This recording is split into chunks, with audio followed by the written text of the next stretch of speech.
Айнура Догдурбаевна, бул милдеттүү камсыздандыруу бир гана мамлекеттик объекттергеби же жеке жактарга дагы камсыздандырыласыздарбы? Бул бардык тараптарга багытталган мыйзам. Азыр баяндамаңызды уктук, чындыгында эле статистикалык көрсөткүчтөр аябай начар страхование боюнчачы. Эми көбүнчөсү буну ошол биздин жарандарыбыз түшүнбөгөндүктөн, маалыматтын жетишсиздигинен милдеттүү камсыздандыруудан өтүшпөйт да.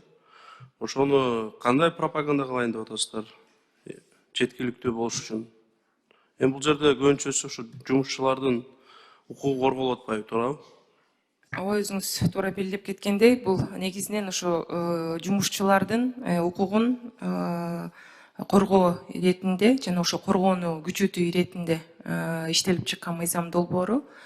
Ал эми буга чейин дагы маалымат иш-чаралары жүргүзүлүп келген, бирок азыркы күндө баягы административдик жоопкерчилик күчөтүлгөндүгүн эске алуу менен маалыматтык иштер күчөтүлмөкчү.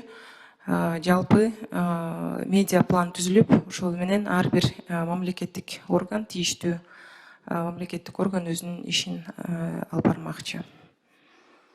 Жеке жактарга, мисалы, жеке курулуш компаниялар болсун, компаниялар төлөйбү же ошол жерде жумушчулардын өздөрүн өткүзөсүздөрбү милдеттүү камсыздандыруудан? Бул компаниянын жоопкерчилиги болот. Компания төлөйт, компаниянын алган милдеттемеси болот.